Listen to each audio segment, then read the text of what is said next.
Assalamualaikum warahmatullahi wabarakatuh. Perkenalkan, nama saya Fitriani, Prodi Manajemen Keuangan Syariah, Fakultas Ekonomi dan Bisnis Islam, NIM 504200061. Jadi, hari ini saya ingin meresum materi yang telah diberikan dari pertemuan kedua sampai keempat. Yang pertama itu tentang kewirausahaan. Dari materi ini saya dapat memahami apa arti penting kewirausahaan, fungsi dan karakteristik kewirausahaan dalam menjalankan suatu bisnis di masa ini dan di masa yang akan mendatang. Yang dimaksud dengan kewirausahaan yaitu adalah usaha yang dilakukan oleh seseorang dengan didasari pelakuan kreatif dan inovatif untuk menghasilkan suatu karya dan memiliki nilai jual yang bertujuan untuk memberikan manfaat bagi orang lain dan mampu membuka lapangan pekerjaan. Ada 5 karakteristik dalam kewirausahaan. Yang pertama itu kita harus bersikap jujur. Jadi, untuk memulai suatu bisnis atau usaha, hal utama yang harus kita lakukan yaitu kita harus menjunjung tinggi sikap jujur. Sebagai seorang wirausaha, kita harus amanah untuk menghindari segala perbuatan curang, baik dalam rekan bisnis, konsumen, dan pihak yang terkait. Yang kedua, kita harus menanamkan kedisiplinan. Sebelum kita memimpin suatu usaha, kita harus memimpin diri kita terlebih dahulu. Menanamkan sikap disiplin dan tertib tujuannya agar kita menjalankan bisnis itu dapat berjalan dengan baik dan lancar. Yang ketiga, kita harus memiliki komitmen yang tinggi. Jadi kita harus berpegang teguh dengan komitmen yang kita buat. Memiliki prinsip dan yang jelas pasti agar usaha yang kita jalankan dapat berkembang dan berjalan dengan lancar. Yang keempat, kita harus memiliki sikap kreatif dan inovatif.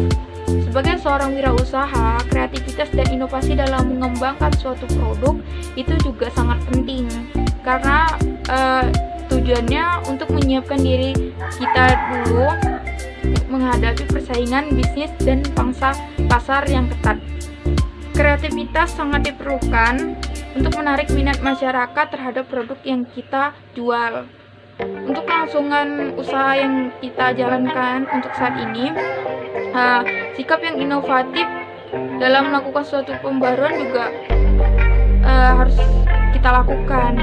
Yang kelima, kita harus belajar untuk mandiri. Jadi tanamkan kepada diri kita sendiri, jangan pernah bergantung pada keputusan orang lain. Ada 3 tujuan dalam kewirausahaan. Yang pertama itu kita harus meningkatkan motivasi wirausaha yang tinggi. Yang kedua, kita harus memanfaatkan potensi dan bakat dalam memulai suatu usaha. Yang ketiga, kita mampu menciptakan daya tarik dalam sebuah merek. Untuk materi pertemuan ketiga tentang perekonomian Islam menurut syariat Islam. Jadi menurut saya perkembangan ekonomi Islam saat ini sudah meningkat sesuai dengan sistem ekonomi karena tidak menerima bunga, terbukti dengan dibukanya bank syariah. Sedangkan untuk problema perekonomian Islam saat ini tuh ada 5. Yang pertama itu masih minimnya pakar ekonomi Islam yang berkualitas sehingga ilmu ekonominya itu masih dibilang masih kurang. Yang kedua, ujian dan kredibilitas sistem ekonomi dan keuangannya. Yang ketiga, perangkat peraturan hukum dan kebijakan baik dalam skala internasional maupun nasional itu masih belum memadai. Yang keempat, masih terbatasnya perguruan tinggi yang mengajarkan ekonomi Islam dan masih minimnya lembaga training dan konsultasi dalam bidang ini, sehingga sumber daya manusia di bidang ekonomi dan keuangan syariah masih terbatas dan masih belum memiliki penguasaan ekonomi syariah yang memadai. Yang kelima, peran pemerintah, baik eksekutif maupun legislatif, masih rendah terhadap pengembangan ekonomi syariah karena kurangnya pemahaman dan pengetahuan mereka tentang ilmu ekonomi Islam. Yang keempat, itu materinya tentang kewirausahaan atau istilah entrepreneur. Jadi menurut saya, entrepreneur itu adalah suatu usaha untuk menciptakan suatu inovasi baru yang memiliki manfaat bagi orang lain.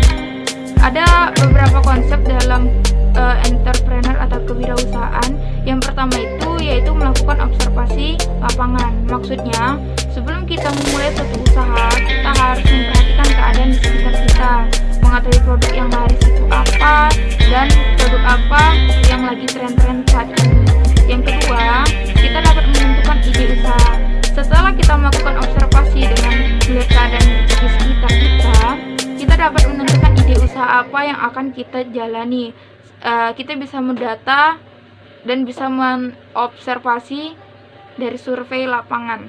Yang ketiga, kita bisa langsung melakukan persiapan usaha. Jadi setelah kita mempersiapkan ide apa dan yang diperlukan untuk membuat suatu usaha seperti modal usaha, kita harus membuat rencana terlebih dahulu, modalnya berapa yang kita keluarkan, serta mempersiapkan tenaga kerja sesuai dengan bidang yang ditekuninya. Selanjutnya, kita bisa langsung memulai suatu usaha. Setelah mempersiapkan apa saja yang sudah diperlukan, langkah selanjutnya kita langsung bisa memulai suatu usaha yang sesuai dengan yang kita rencanakan sebelumnya. Sekian video dari saya tentang resume materi dari pertemuan kedua sampai keempat. Lebih dan kurangnya saya mohon maaf. Saya akhiri, wabillahi taufiq wal hidayah. Wassalamualaikum warahmatullahi wabarakatuh.